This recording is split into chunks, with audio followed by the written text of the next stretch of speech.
안녕하세요, 모세입니다. 현재 암호화폐 시장이 좋지 않지만 세계 각국에서는 CBDC 준비가 한창이고 암호화폐에 대한 규제안을 계속해서 준비 중입니다. 암호화 자산이 대중화되기까지는 시간이 필요하고 많은 기업들과 개인들은 암호화 자산 시장에서 기회를 계속해서 찾고 있습니다. 기회는 준비한 사람에게 돌아온다는 믿음으로 오늘 뉴스 분석 시작하겠습니다. BGC 파트너스 2023년 1분기까지 암호화폐 거래소 출시 계획, 금융상품의 중개를 전문으로 하는 BGC 파트너스가 하워드 루트닉 CEO는 규제에 익숙하다며 SEC의 규제를 신경 쓰지 않는다는 반응을 나타난 것으로 전해졌습니다. SEC가 끝까지 리플 코인을 괴롭히고 있는데 이유가 있겠죠. 암호화폐 업계의 거장 야시우가 현재를 NFT 투자의 적기로 봐야 된다고 말했습니다. 애니모카 브랜드의 야시우 회장이 NFT 시장이 저평가 있다고 보고 있는 것 같아요. 현재 너무나 많은 NFT들이 나와서 혼란스러울 지경인데요. 얼마 전 TV에서 그것이 알고 싶다 해서 국내 NFT 시장에 대한 방송이 있었습니다. 코인도 코인이지만 저는 NFT 시장 또한 버블이 심한 것 같기도 합니다. 야시우 애니모카 브랜드 회장은 NFT 거품론에 대한 목소리가 나오고 있음에도 지금은 바로 투자에 적기로 봐야 된다고 강조했습니다. NFT에 큰 규모의 투자를 진행하는 이유는 해당 업계가 초창기 인터넷과 비슷하기 때문이라고 설명을 했어요. 닷컴 버블 상황과 마찬가지로 많은 기업들이 힘든 상황을 겪게 되었지만 인터넷이 끝나버린 건 아니었다고 설명을 했어요. 그 대신에 튼튼한 재정과 능력, 비전을 갖춘 기업들은 살아남아서 훨씬 더 큰 규모의 기업으로 성장하게 되었다고 말을 했습니다. 하락장에서는 경쟁력이 상대적으로 감소하기도 하고 거시적인 관점에서 봤을 때 업계를 긍정적으로 여긴다고 설명했습니다. 재정적으로 튼튼하고 훌륭한 비전과 좋은 제품을 보유한 장기적으로 생존할 수 있는 큰 프로젝트에 투자를 해야 할 것이라고 전했습니다. 야시우 회장의 말처럼 아무 NFT나 사는 건 좀 아닌 것 같습니다.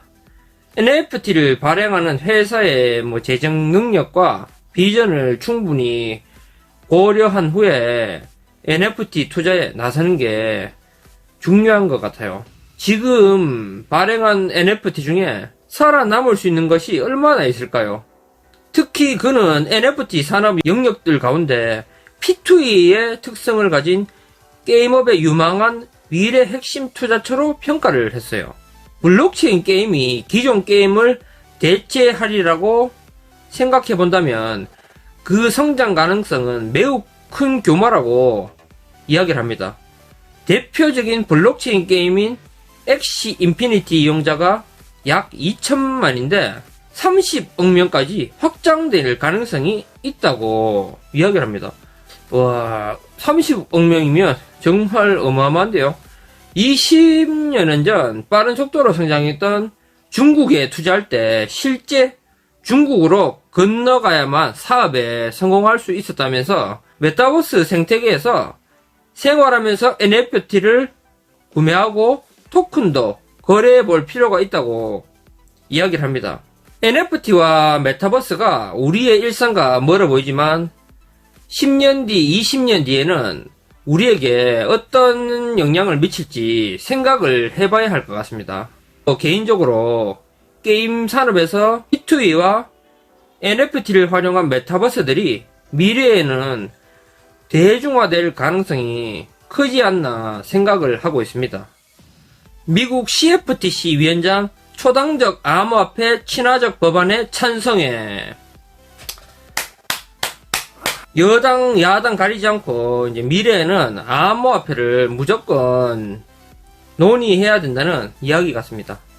더블록에 따르면 미국 상품선물거래위원회 CFTC는 위원장 로스틴 베넘이 비트코인 채굴의 에너지 사용 문제를 해결하기 위한 연구 및 인센티브 방안을 모색하고 있다고 밝혔습니다.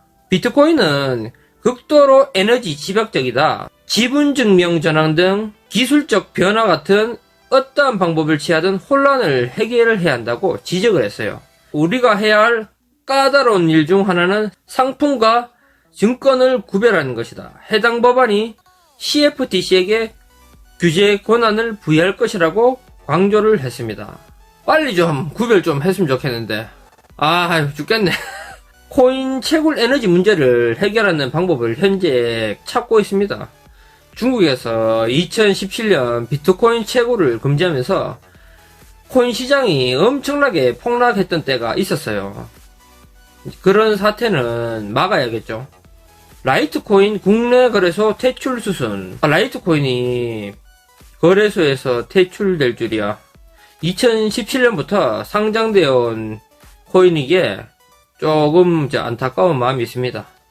글로벌 시가총액순위 20위인 라이트코인이 다크코인으로 분류되는 업데이트를 진행하면서 국내 거래소에서 퇴출을 당했습니다. 국내 거래소들은 라이트코인 거래 지원을 종료하고 상장 폐지를 진행한다고 밝혔는데요. 거래소들은 거래 지원 종료 후에도 출금을 한 달간 지원하기로 했습니다. 거래소별 출금 일정은 다르니 여기 날짜를 한번 보시고요. 거래소들이 이 같은 결정을 내린 이유는 특근법에 다크코인으로 분류되는 조항을 업데이트했기 때문이라고 합니다. 다크코인은 과거에 업비트에서 거래가 가능했던 모네로나 대시 등의 코인을 말하는데요. 다크코인이라고 부르는 이유는 이제 코인의 추적이 불가해서 붙은 이름입니다. 탈세를 노린 조직들이나 페이퍼 컴퍼니 등에서 사용을 할 수가 있어요. 우리나라에서는 이제 퇴출이 됐지만 해외에서는 활발히 거래가 되고 있는 코인입니다.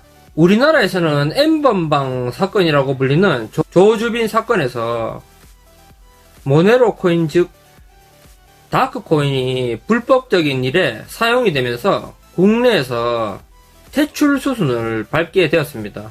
저는 개인적으로 다크코인도 큰 상승을 해줄 때가 있을 것 같기는 한데 우리나라에서는 익명성 코인이 발붙일 곳이 없네요. 퇴출 수순이구나. 벤치마크 비트코인 채굴기 생산업체 카난사람 목표 가격 $9. 채굴업체들이 최근에 운영이 어려워져서 비트코인을 계속해서 팔고 있다는 뉴스는 얼마 전에 모세의 기재기에서 다뤘던 내용입니다. 월가의 금융기관인 벤치마크가 채굴기 생산업체 카난이 비트코인에 대한 간접적인 투자 방법이라면서 목표 주가를 $9로 제시를 했습니다. 전날 종가 대비로 136%의 상승 여력이 있다는 얘기를 했어요.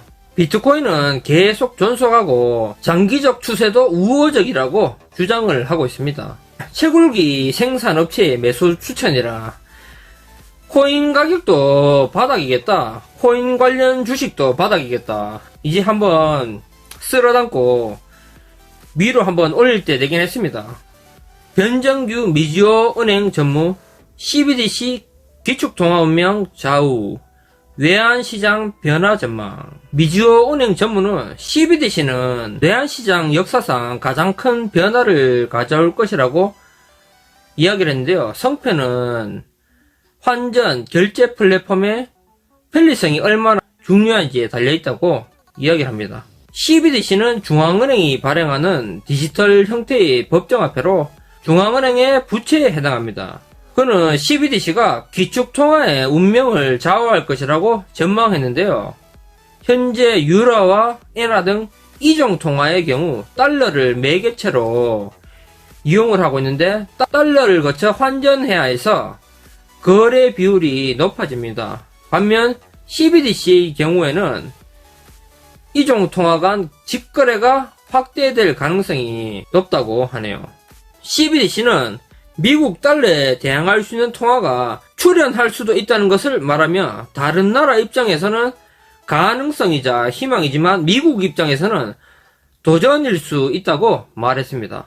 CBDC가 나오면서 많은 혼란이 나올 수 있다는 이야기 같습니다.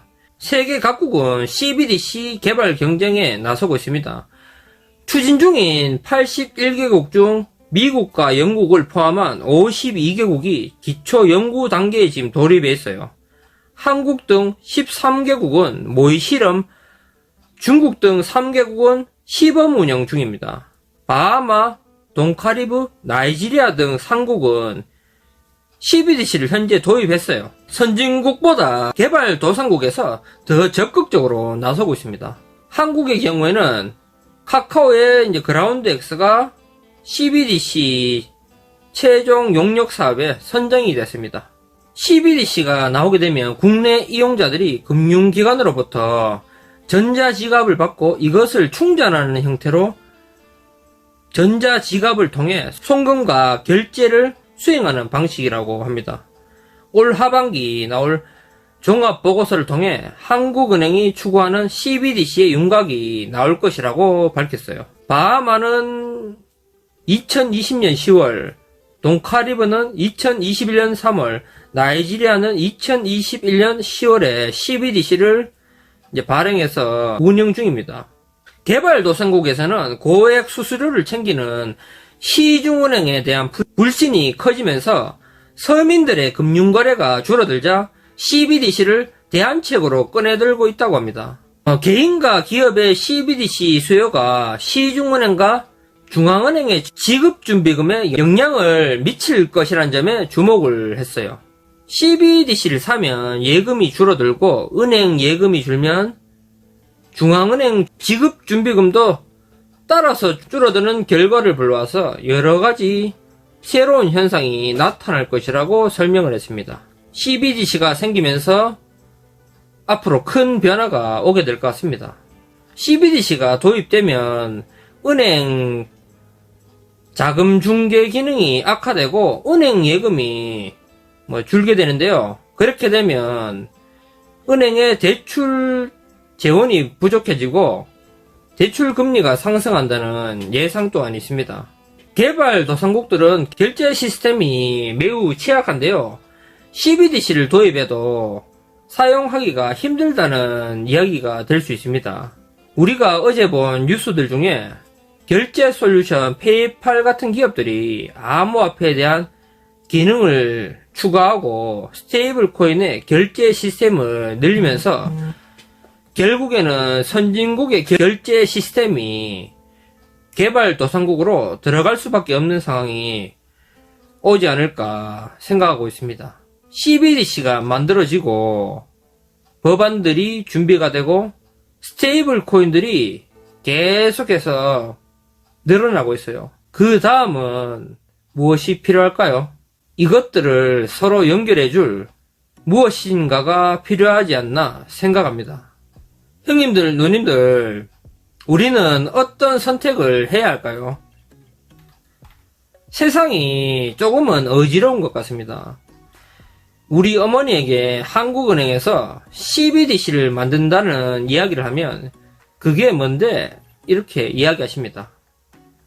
이것이 현재 정상적인 사람들의 반응입니다.